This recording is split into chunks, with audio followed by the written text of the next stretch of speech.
Você já reparou que o carro popular simplesmente morreu no Brasil? Aquele sonho de ter o primeiro carro zero que cabia no bolso da classe média simplesmente sumiu do mapa. E o pior, isso não vai acabar e os preços não vão cair. Se você está esperando que os preços vão voltar ao normal, sinto lhe dizer, você vai esperar sentado. Hoje eu vou te mostrar com história, números e economia como o Brasil simplesmente destruiu o carro popular e o que isso revela sobre o futuro da nossa economia, da nossa renda e do nosso poder de compra. Mas antes da gente começar, já deixa o seu like, se inscreve aqui no canal, ativa o sininho porque aqui a gente aborda vídeos relacionados à educação financeira real, com contexto e visão de investidor. Então bora entender como o Brasil matou o carro popular. Você lembra de quando ter um carro era símbolo de vitória? Era mais do que ter um meio de transporte, era status, liberdade e um sonho em ascensão. Durante décadas, o carro popular era um passaporte simbólico da classe média brasileira. Carros como Gol, Uno, Corsa e Palio não eram apenas carros, era uma prova viva de que trabalhador vale a pena. O carro zero na garagem virou um ritual social, quase um batismo da independência financeira. O popular naquela época era o símbolo de que o país estava subindo de nível, mas infelizmente esse sonho começou a morrer silenciosamente. Em 2017, um Renault Kwid, que nasceu como símbolo do carro mais barato do Brasil, custava em torno de 30 mil reais. Hoje em dia, em 2025, o mesmo carro 0 km custa em torno de 80 mil reais. Isso representa uma alta de mais de 160% em apenas 8 anos. A inflação oficial nesse período, segundo dados do IBGE, foi de cerca de 50%, ou seja, o preço dos carros triplicou a velocidade da inflação geral. Em outras palavras, o preço do carro triplicou nesse período, enquanto o brasileiro ficou quase o mesmo. Para você ter uma ideia, um trabalhador que em 2017 ganhava em torno de 2 mil reais, precisava de 15 salários para comprar esse carro. Hoje, o mesmo trabalhador precisa de 40 salários. Conseguiu perceber o tamanho do abismo? O carro popular não sumiu das concessionárias, mas sim do alcance das pessoas. E o sonho de ter um carro novo na garagem, que antes era o primeiro passo da independência, hoje virou um luxo distante. E é aqui que mora a contradição cruel. Enquanto as montadoras falam em inovação, em carros conectados e mobilidade inteligente, a maioria dos brasileiros está voltando a andar de ônibus lotado, de metrô apertado, ou se não, pagando parcelas longas e sufocantes. E você pode até se perguntar, o que aconteceu com o carro popular? Por que um bem que era acessível virou um artigo de luxo em tão pouco tempo? A resposta não é simples,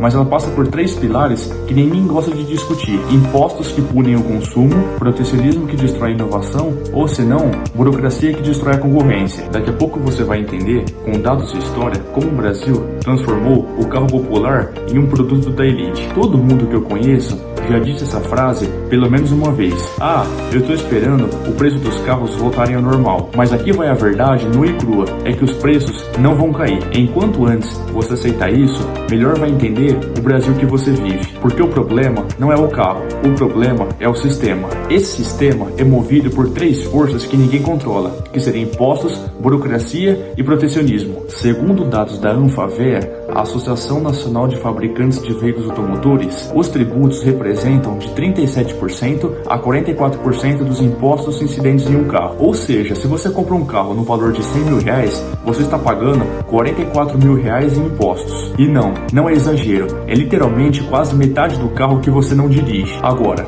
olha essa comparação e me diz se faz sentido. Na Itália, a carga tributária de automóveis é de 22%, na França é de 20%, na Alemanha é de 19%, nos Estados Unidos 7% e na China 5%. Enquanto no resto do mundo incentiva o consumo, o Brasil pune o consumidor. Aqui no Brasil, o governo trata quem quer consumir como um inimigo econômico. E sabe qual é o maior paradoxo disso tudo? O Brasil é um dos maiores produtores de veículos do mundo, mas também é um dos piores para comprar. Produzimos caro, vendemos caro e tributamos caro. E ainda por cima chamamos isso de incentivo à indústria. Durante décadas, o governo brasileiro passou a utilizar um argumento que parecia nobre: precisamos proteger a indústria nacional dos estrangeiros. E assim nasceu o protecionismo automotivo, a promessa de que, impedindo importações e cobrando taxas altíssimas, criaríamos uma indústria forte, inovadora e competitiva. Mas o que aconteceu foi exatamente o oposto. As montadoras se acomodaram, não precisavam competir e não precisavam inovar. E o resultado foi previsível: carros caros, defasados e sem inovação tecnológica. Enquanto países como Coreia do Sul e Japão usam protecionismo temporário para criar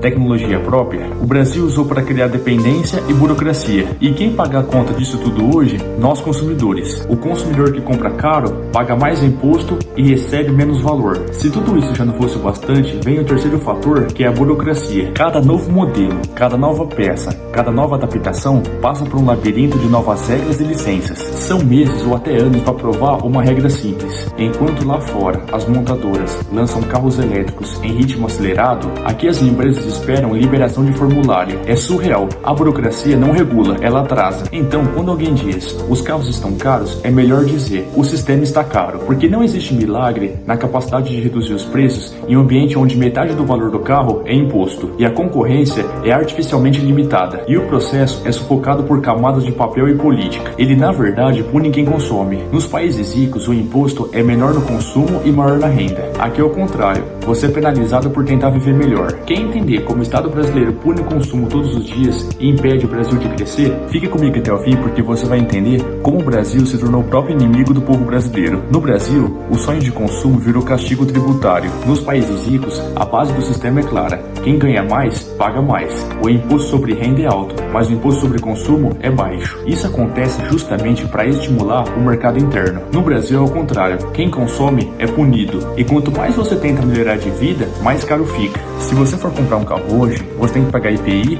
ICMS, PIS, COFINS, IOF e o IPVA é cobrado todos os anos em cima do valor do seu carro. Ou seja, o governo cobra para você comprar, usar e continuar tendo o carro. Esse tipo de tributação mata o estímulo de crescer, mata o desejo de consumir, de empreender e de investir. Porque quanto mais você produz, mais o Estado toma. E o pior de tudo é que não tem retorno proporcional. É como se você tentasse correr com uma mochila de pedra nas costas. Você pode até chegar lá, mas com o triplo do tempo e com muito mais dor. Enquanto isso, o poder de compra da classe média desaba. O que era básico há 15 anos atrás, como por exemplo ter um carro, uma casa simples e uma viagem em família, hoje é considerado luxo. O carro popular não sumiu porque as pessoas deixaram de sonhar. Ele sumiu porque o sistema tornou esse sonho financeiramente impossível. E aqui vem a pergunta que quase ninguém faz. Por que será que o governo insiste em cobrar impostos tão absurdos e ainda por cima utiliza o argumento de proteção à indústria nacional? A resposta é sombria e tem tudo a ver com lobby, protecionismo e interesses bilionários. E começa lá atrás, na época dos militares. No próximo bloco eu vou te mostrar